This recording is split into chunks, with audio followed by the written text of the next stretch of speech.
I tried to pay back my husband by making him jealous. Instead, he left and ruined my life. The things we sometimes do just to prove a point or make our partners jealous, all in the name of revenge, will shock you. Sometimes it works, but other partners don't tolerate rubbish. Instead of doing what you have expected them to do, they just decide to leave and make sure that you live your life suffering. I sometimes call that karma. Some things are better left as they are because you actually don't know the outcome of them. It's so sad that I chose to do a childish and careless act just to make my husband jealous. You know the phrase that says, "Let bygones be bygones." I should have used it. So I, F27, fell in love with this fine, charming, and sexy guy at my 25th birthday party. Well, he was my big brother's friend. He was invited by him to my party. I remember when my brother first came with him to our house to finish some work. I knew my brother was not a saint. Police officers used to come home to look for him. I didn't know what he was doing that made police officers come to our house looking for him. But surely it was something illegal, but I didn't care much because it was not affecting me in any way. I loved my brother very much, but what he was doing, legal or illegal, was not what I cared about. As long as he came home in one piece, I was more than happy. We lived with our parents. It was just me and my brother from my mother. Then father had 7 more children, which he didn't raise. My father's children are sweet, but some are evil. I think the evilness was caused by my father being absent in their lives. I don't know. We are just being punished for our parents' sins. That's how unfair life is. Okay, let me cut with the boring part of my family. Let me continue to tell you about my husband. So as I have mentioned that he was my brother's friend, their friendship got ruined after my brother had found out that we were dating. It somehow ended, but they kept on being civil just for my sake, I think. So my brother had his own room outside our home. You know, black parents, or must I say Zulu parents, or even male children believe that when they grow up or think they are old enough, they have to move to an outside building so that they can have their own privacy. My brother was a womanizer. He loved women a lot, and he used to change them to a point that his behavior created a soul. He had 5 children from different mothers. I wondered if he was not scared of sickness, because nowadays everyone has their own sickness, and he was busy spreading his semen everywhere. One day, my mother had asked me to go and call my brother in his room and tell him that the food was ready. I knocked and got in after he had given me the permission to enter. When I got in, I saw his friend. He introduced him as Sifundo, M32, which is a Zulu name that means lesson. I was a bubbly girl, so I introduced myself also and extended my hand to him for a handshake. The handshake lasted for minutes because I didn't want to let go of his soft hand until my brother brought me back to earth by clearing his throat and warned me that his friend was older than me, and I should go and give Mom a feedback that he was coming. Since that day, I couldn't stop dreaming and being fascinated about my brother's friend. I thought it was just a crazy and lame crush that would end any time, but no, it wasn't. You know when they say you can find love at first sight? That was me. I fell in love with the guy at first sight. Crazy, right? Days passed, I couldn't stop thinking about the guy. I ended up acting all PI on my brother, asking him about his friend just to get a little more information about him, but I got nothing. Until when I heard my mother asking my brother what was his connection with the Zuma boy. That's when I got his surname and went to search for him on social media, but I didn't find him, which was a bummer. Weeks passed and my 25th birthday arrived. That time I was working at the petrol station around Pinetown, where we were staying. It was not an ideal job, but I had to do what a girl had to do to be independent and make some cash. We can't always expect our parents to provide for us even when we have the privilege to stand on our own and be independent. My father didn't like the idea of me working at a petrol station. He would say it's not safe for a girl to work at a petrol station because I would have to work night shifts. Those shifts were not safe because a lot happens in petrol stations. What he was saying was true, but I didn't want to be a daddy's girl and expect to get everything on a silver platter. I had to work for my own pocket, and it was not the job I wanted to spend a lot of time in. It was just to get that little weekly salary and save to start my own business without my parents' help. Yes, my parents had money, but they were not rich. They worked very hard for their money. I also wanted to make my own money. On the day of my 25th birthday party, all I wanted was to spend time with my family, as we have always done.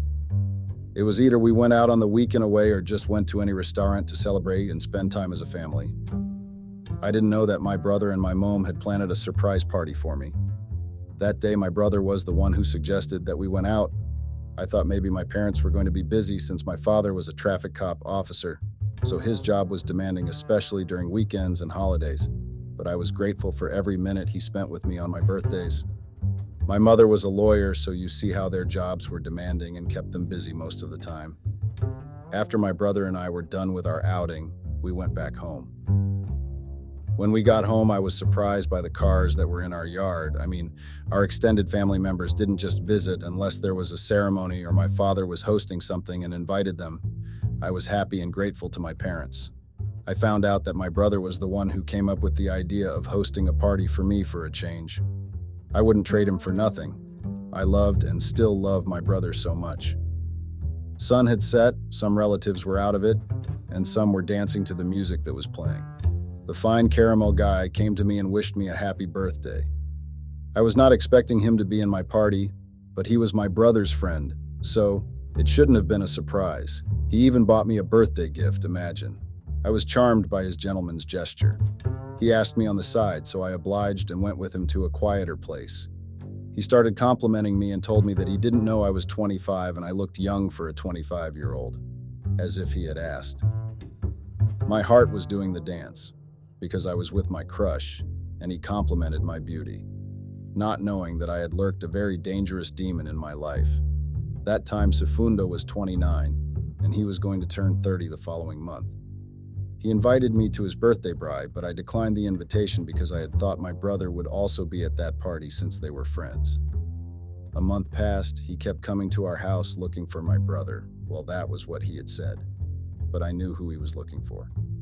One day he gained strength to ask for my numbers, and I gave him without hesitation. We started talking from there. He was not just fine and sexy, but he was funny too.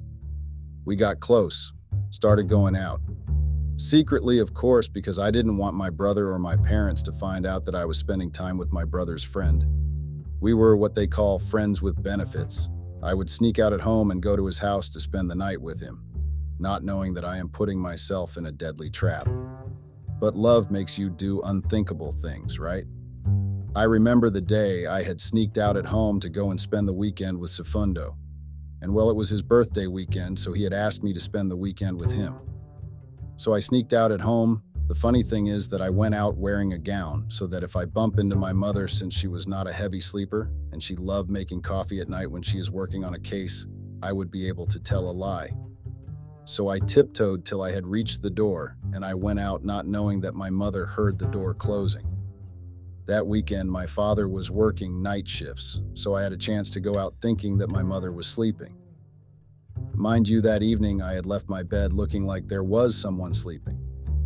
I had gently put the pillows under the blanket, took a small teddy and covered it with my wig so that if someone got in my room, they would think I was sleeping. When I reached outside with success, I jumped off the fence and went to Sifundo's car. The plan was not to stay with him the whole weekend, but I would be spending nights with him on that weekend. When I got into his car, I took off my gown because I was going to his birthday braai. I had everything covered under my sleeping gown. I was wearing an outfit that I thought would blow his mind. We had a great night. He introduced me to his other friends. Some were with their girlfriends who kept giving me nasty looks, but I didn't care about them. I was there for my man, so they were a non-factor to me. Till today, I still don't understand the hate or jealousy that ladies have for each other, especially when they see each other at parties. Can anyone tell me why ladies are like that, or this only happens with South African ladies? I don't know what comes into a woman's mind when they see another woman coming to a party with her man. Some exclude themselves and sit in other areas as a group and keep throwing daggers at the new girl. I'm still failing to understand that, especially during house parties. Most ladies get along with each other or start loosening up when the alcohol has kicked in the system. Some would start complimenting you, some would tell you information that you didn't ask for. Sifundo and I left the party early and went to his crib. Some were not really pleased that he was leaving early, especially when they had hosted a party braai to celebrate his birthday with him. At 4 a.m., he drove me back home. I had asked him to take me back home early because I didn't want my father to come back from work and see that I wasn't in bed. My father treated me like a child. I think it's because I was the only girl he had. His other 6 children were males, which made me the only princess he had.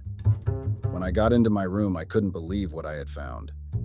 I thought I was careful enough and made sure that no one suspected that I was not home. I found my mother sleeping in my bed. My teddy and pillows were on the floor. I swear I wished the earth would swallow me there and then. I wanted to turn and go back to my man's house. My mother was not used to sleeping on my bed or with me unless she had an unsettling feeling or had a scary dream and my father was not home. I didn't think I would find her that day, and I was in deep shot. I opted to turn and go to sleep on the couch. At least if she found me sleeping on the couch, she would think I dozed off there, but my plan didn't work because as soon as I started tiptoeing back to the lounge, she called my name. I knew there and then that my ancestors had forsaken me. I was in trouble. I thought she was going to shout at me, but she just told me to get in bed and sleep. We would speak when the sun rose. I did as told. When I got to bed, I slept like a person who was high on drugs or drank a lot of booze because I woke up in the afternoon. I was woken up in the afternoon by my father because he was thinking that maybe I was sick. I am not a heavy sleeper. I usually wake up early, maximum time being 9 a.m., so it was not usual for my father to sleep till 12 or in the afternoon. My mother came into my room right after my father left. As expected, she gave me an earful.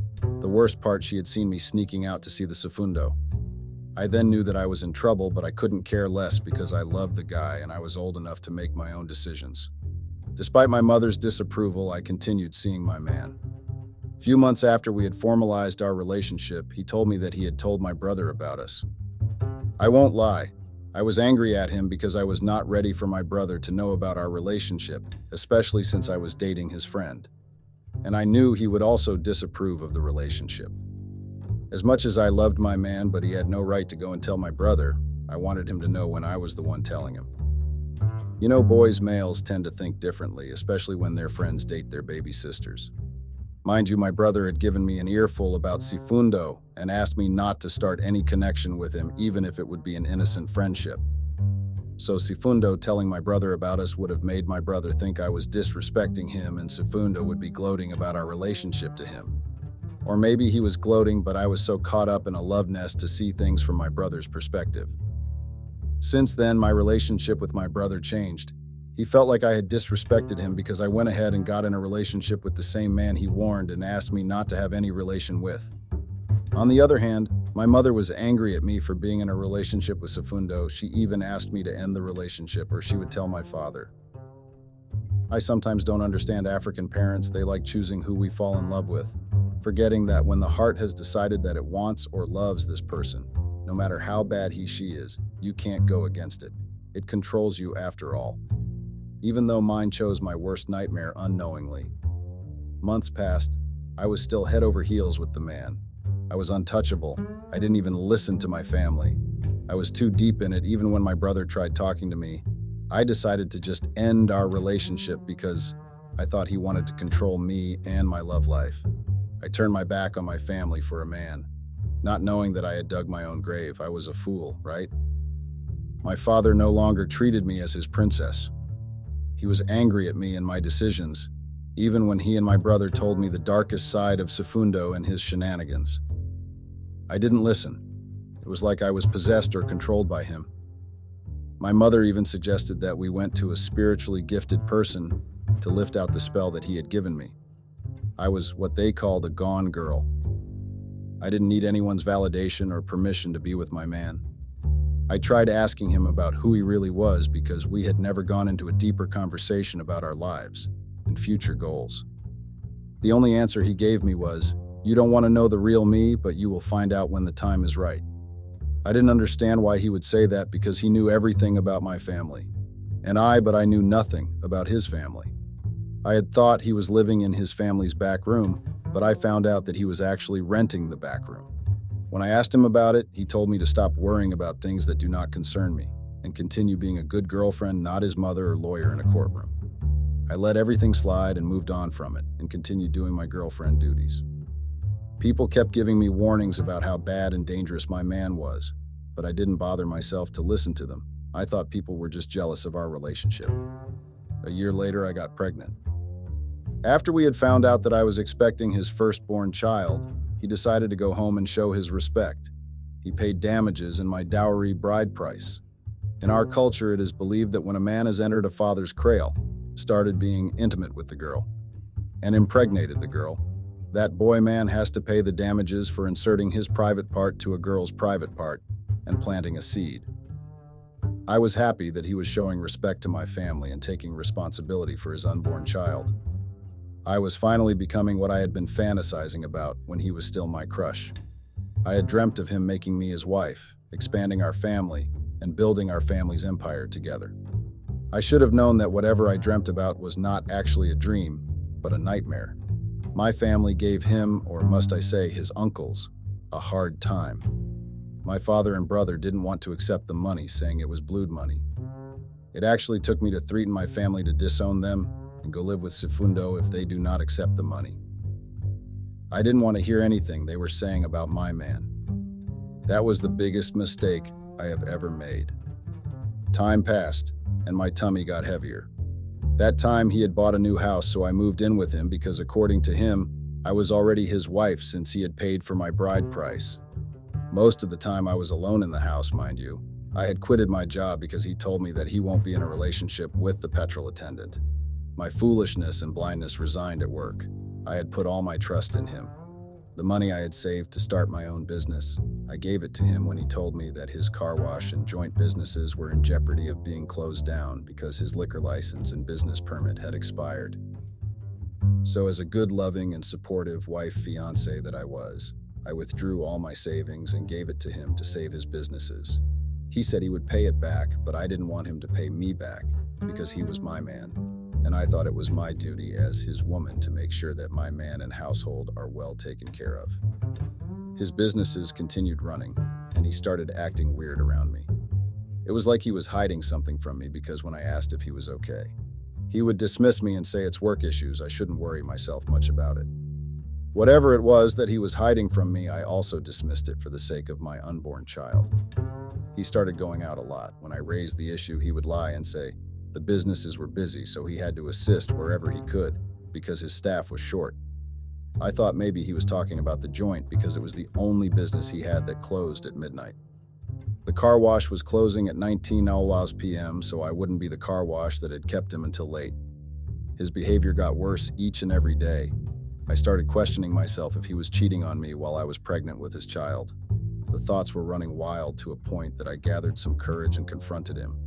Well, more like asking him if he was cheating on me while I was sitting in the house pregnant with his child. You wouldn't believe the answer he gave me.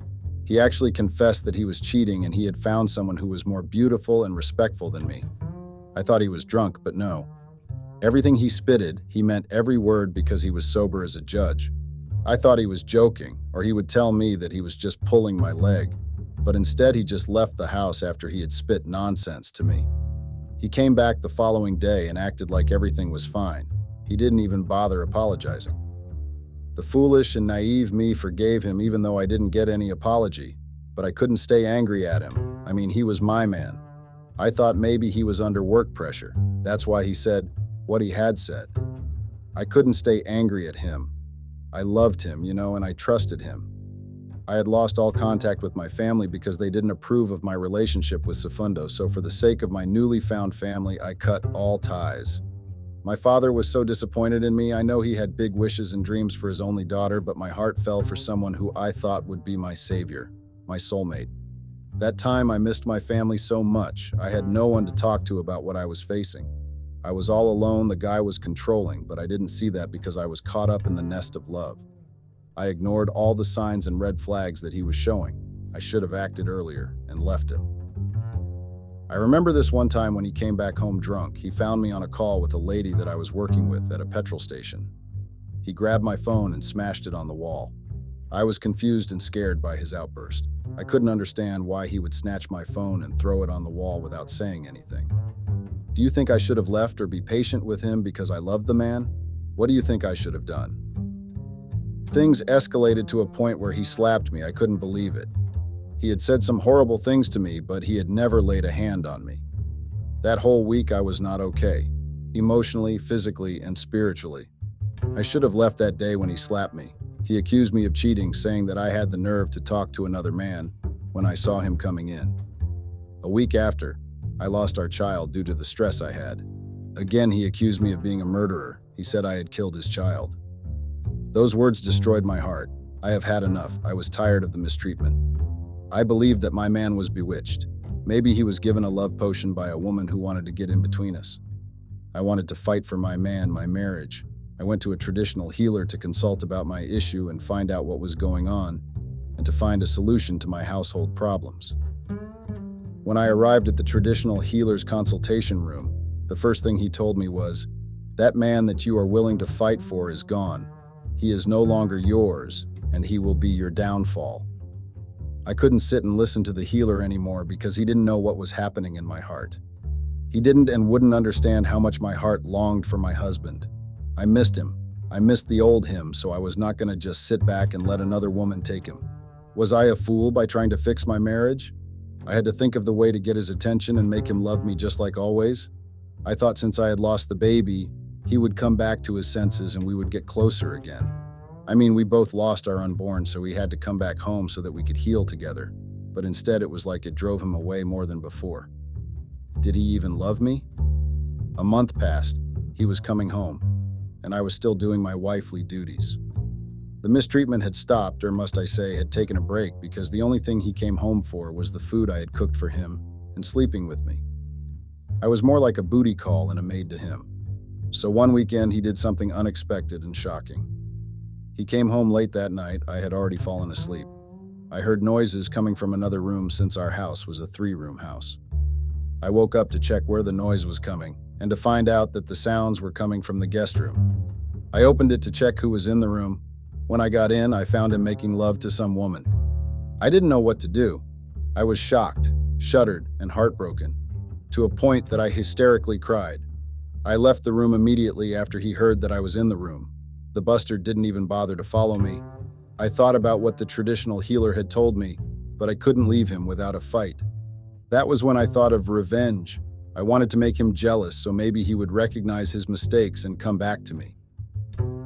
I cried till I had no tears left in me. I became bitter, angry, and out for blood. I wanted him to feel the pain he had put me through. I wanted him to get a taste of his own medicine. So I continued being a good, submissive wife.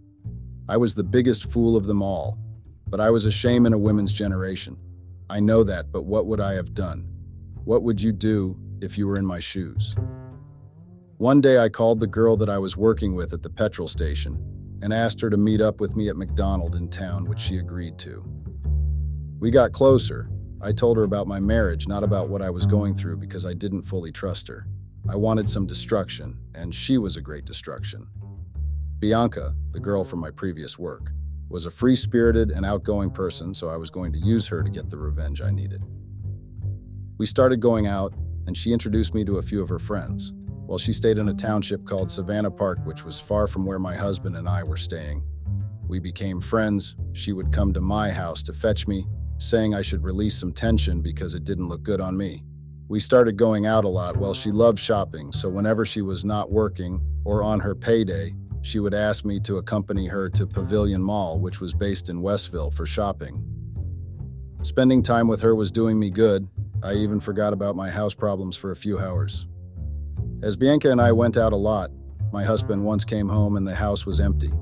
That fueled him because when I came back, he slapped me again, calling me a slut and that I went out with other men while he worked very hard to provide for my useless self. His words no longer mattered to me because I was used to them. There was this day when I decided to be home and be a good wife. My husband came back very early that day, and he was on the phone speaking to whoever he was speaking to. I didn't know what he was planning, but I heard him confirming some plans. After he was done with his call, he told me to get ready. We were going out and I should look beautiful. A fool would think he was slowly coming back, but he had planned the worst thing that would change your life. I went with the flow and prepared for the night ahead. I wore the dress that I had bought, hoping to fix things with him. I wanted to surprise him with his favorite at dinner, but that didn't happen. The night came. Sifundo was in a happy mood that made me suspicious because he hadn't been happy well around me. When we got to this private location, there were a lot of people. I knew some of them from his birthday braai. The night went on very well until he asked the DJ to stop the music, which got me more confused because I didn't know why I was invited to a party that I didn't know about. And what was he going to say since he stopped the music? He started by introducing me as his wife. He then went on with his speech. What shocked me to a core was when he called some lady in front. He started by thanking her. I didn't know what was going on, and it seemed like I was the only one in the dark. As I was confused about what was going on, I saw him getting down on his knees, asking this lady to make him the happiest man alive. My knees got weak in an instant, mind you. I came with him to the party. I had no way to go. So I remained at the proposal party of my husband and his fiancée. I couldn't take it anymore, so I went outside to catch my breath. One of his friends came to me and asked if I was okay. The only thing I did was crying my eyes out. I started having flashbacks of the day when he told me that he was cheating, and the lady was more respectful than I was. The husband's friend was a gentleman enough to offer me a lift home. I got home and smashed everything that was in front of me. I was hurt. I had thought there was still a chance for us, for our love. I guess I was no longer the girl he loved, or he never loved me. I mean, the guy surely knew that I had a crush on him, so he took that to his advantage to destroy my life. The friend called the following day to check up on me. Time went on. The guy kept calling. I was slowly getting back to myself and accepting the situation, so the guy and I got close. We then started having a fling. I won't lie and say I didn't sleep with the guy, because I did. It was a moment of weakness, and he was there, so I went with the flow. The guy caught feelings somehow, and he wanted us to take our fling on another level. I didn't understand him, because a fling was supposed to be a secret, not knowing that the guy was actually there to destroy my life along with his friend. My husband found out about the fling. I don't know how he did, but I was sure that his friend had spilt the beans. Weeks passed, and I was in the house going through the omnibus of my favorite telenovelas called The Queen and the River when I heard a knock, and it was police officers. They were looking for my husband. I told them that I didn't know where he was because he was no longer coming to the house. My parents and brother had warned me about Sifundo, but I didn't listen, and the karma was catching on me. One lazy day, I got a call from Bianca telling me to check my social media. When I asked why I must do that, she told me to find out for myself. At that time, I was in the middle of starting my traditional fast food business and trying to get sponsors. So I logged on, and the first thing that I saw was a video, and most people that I was following were sharing and commenting about it. I opened the video, and to my surprise, it was my video with my husband's friend being intimate. My tongue got dry in an instant. I also saw that the person who had posted the video was Sifundo Zuma, my so-called husband. I felt like I was losing breath, so I called Bianca and asked her to come to my house. My heart was beating abnormally, and the next thing I don't remember what happened because I woke in the hospital bed, with drips and oxygen covering my mouth. The meaning of his name became a true meaning. He was my lesson, the one I'll never forget about. The video was the first thing that came back to my mind when I woke up. I felt like I was suffocating. I had just started fixing my life, and the person I once loved destroyed my life. I lost the sponsor that I had got. I lost customers. My life was no longer the same. I wanted to just... My father came to see me after everything I had said to them. I was ashamed to look at him, but he took me back home. Even though things were no longer the same as before, I was willing to work on my relationship with my family. I thought I was just making him pay for hurting me. Instead, he left me and destroyed my life. What have I done wrong to be punished like this? Please advise me.